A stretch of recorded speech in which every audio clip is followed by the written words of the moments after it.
Hello viewers এবং আমার স্টুডেন্টরা সবাইকে আমার আসসালামু আলাইকুম। আগামী রবিবারে আমাদের যে ফিনান্স ব্যাংকের পরীক্ষাটা হবে, এই ফিনান্স ব্যাংকের পরীক্ষার জন্য আমি তোমাদেরকে কিছু শর্টভাবে সাজেশন দিচ্ছি কীভাবে পরীক্ষাটা আমাদের প্রশ্নগুলো আসতে পারে। আমাদের প্রথমত হচ্ছে অধ্যায়গুলো আছে যে ফিনান্স অংশ থেকে আমাদের 4টা অধ্যায় আছে: অর্থায়ন এবং ব্যবসা অর্থায়ন, অর্থের সমমূল্য, তারপর হচ্ছে যারা ঝুঁকি অনুচ্ছেদ, মূলধন আসবে পাককলন। এবার ফিনান্স অংশ থেকে আছে ব্যাংকিংয়ের সাথে আর ধরন, বাণিজ্যিক ব্যাংক, আমানত, ব্যাংকের আমানত। তো আমাদের হচ্ছে প্রশ্নের সিস্টেমটা, অঙ্কের অধ্যায় আছে আমাদের এখানে তিনটা থেকে তিনটা অঙ্ক অবশ্যই মাস্ট বি আসবে। এবার অর্থায়ন এবং ব্যবসা অর্থায়ন থেকে একটা আসবে, 4টা। তারপর এখান থেকে আসবে 3টা। তো আমাদের প্রশ্ন আছে লিখতে হবে 5টা। তো এগুলো আমরা কীভাবে লিখবো একটু আমি তোমাদেরকে যে দেখাচ্ছি, তুমি পড়ে নাও।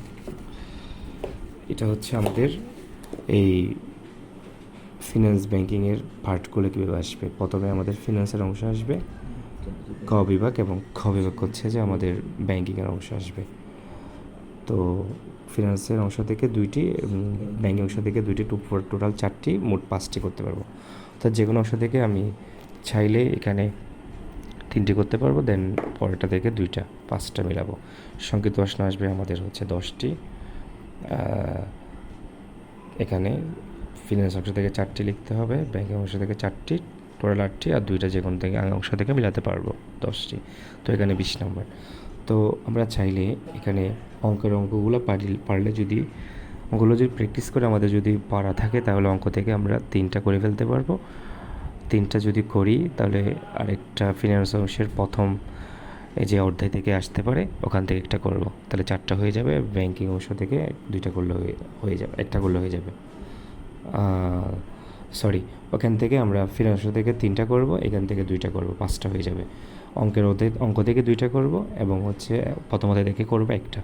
অথবা প্রথম অধ্যায় যদি কমন লিখিত প্রশ্ন যদি কমন না আসে, তাহলে আমরা যদি ম্যাথ যদি ভালো পারি, ম্যাথ থেকে 3টা করে দিব। তারপর হচ্ছে ব্যাংক অংশ থেকে 2টা করব, অথবা ম্যাথ যদি ভালো না পারি ওখান থেকে 2টা করব, ব্যাংক অংশ থেকে আমরা করব কয়টা, 3টা, 5টা হয়ে যাবে। আর ফিনান্সের প্রশ্নগুলো খুব ইজিলিভাবে আসে, এই টাইপসের প্রশ্নগুলো আমাদের আসবে। এই যে দেখুন, এগুলো ইম্পর্টেন্ট আছে কিন্তু। আচ্ছা, ব্যাংক অংশ এবং হচ্ছে এই সিমিল প্রশ্নগুলো আমাদের এইভাবে এই আকারে আসবে। আর আমরা এই এমসিকিউর জন্য বিভিন্ন বোর্ড যেগুলো আছে আমাদের, এই বোর্ডগুলো কমপ্লিট করে ফেলবো। রিসেন্টলি বোর্ড এবং বিভিন্ন স্কুলের নির্বাচনের পরীক্ষার বোর্ড যেগুলো আছে সেগুলো কমপ্লিট করব। এবং মেন বোর্ডে যদি আমাদের রিডিং পড়া কমপ্লিট থাকে তাহলে আরও ভালো, ওখান থেকে আমরা আনসার করতে পারবো। তো আশা করি তোমাদের পরীক্ষা অনেক ভালো হবে। আগামী পরীক্ষার জন্য তোমাদের শুভকামনা রইল। আজকে এইটুকু। আসসালামু আলাইকুম রহমতুল্লাহি ওয়া বারাকাতুহু।